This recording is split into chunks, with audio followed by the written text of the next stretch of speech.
عالمی یوم خواتین۔ السلام علیکم۔ تیری ہستی ہے زمانے کے لیے مشعل راہ، تیرے قدموں تلے جنت فردوس بھی ہے۔ زندگی تیرے لیے عظمت معراج بھی ہے، آنکھ میں نور تو رنگوں میں حیا باقی ہے۔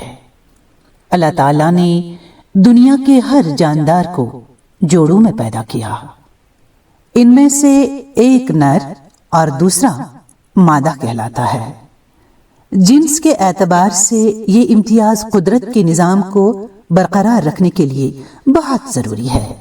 اللہ تعالیٰ نے انسان کو بھی مرد اور عورت کے جوڑے میں اس زمین پر پیدا کیا ہے۔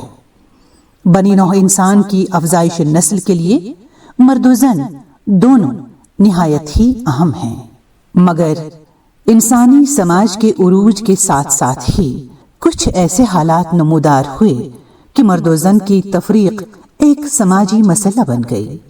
اگرچہ مرد اور عورت کے درمیان قدرت نے جسمانی ساخت، طاقت اور جذباتی حیت کے اعتبار سے فرق رکھا ہے، مگر یہ ایک مسلمہ حقیقت ہے کہ صنف نازک کہلائے جانے کے باوجود خواتین زندگی کے ہر شعبے میں اپنا لوہا منوانے میں کامیاب رہی ہیں۔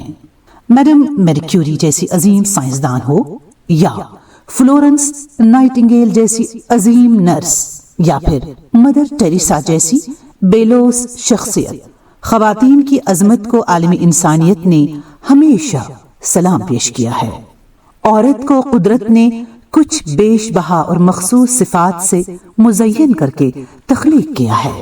قربانی اور ایثار کا جذبہ ہو یا صبر و تحمل، خواتین ہمیشہ مردوں سے 2 قدم آگے رہی ہیں۔ اگرچہ خواتین نرم مزاج، نرم گفتار اور نازک مزاج ہونے کے لیے جانی جاتی ہیں، مگر تاریخ جھانسی کی رانی لکشمی بائی کے بہادری کے کارناموں کی بھی گواہ ہے۔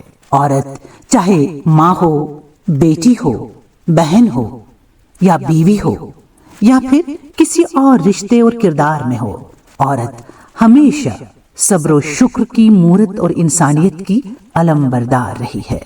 سوال پیدا ہوتا ہے کہ اگر عورت اس عظمت کی حامل ہے تو پھر ایسے کیا حالات ہیں کہ عورتوں کے حقوق ایک علیحدہ موضوع بن گیا ہے؟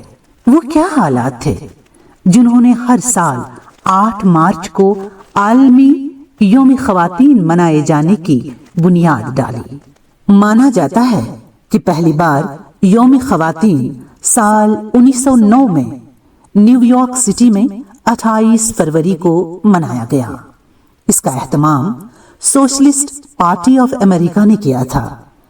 اس سے متاثر ہو کر سال 1910 عیسوی میں جرمنی میں انٹرنیشنل سوشلسٹ ویمنز کانفرنس میں ایک مخصوص سالانہ یوم خواتین منانے کی ضرورت محسوس کی گئی۔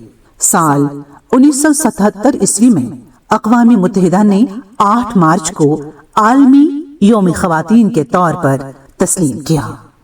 عالمی یوم نسواں کے موقع پر بہت سارے ممالک میں عام تعطیل ہوتی ہے، جبکہ کئی سارے ممالک میں اس روز خواتین کی سماجی خدمات اور کارکردگی کو سراہا جاتا ہے۔ آئیے ہم سب عہد کریں کہ ہم خواتین کو اس عزت و احترام اور قدر کی نگاہ سے دیکھیں جس کی وہ حقدار ہیں، اور بغیر کسی امتیاز کے ان کو ہر ایک میدان میں برابر مواقع فراہم کریں۔ خواتین پر بھی یہ ذمہ داری عائد ہوتی ہے کہ وہ سماجی اقدار کے دائرے میں رہ کر اپنی صلاحیات کو بروئے کار لائیں، تبھی یہ سماج ایک مہذب سماج کہلائے گا۔ اسی خیال کے ساتھ ہم آپ سے اجازت چاہیں گے۔ اللہ حافظ۔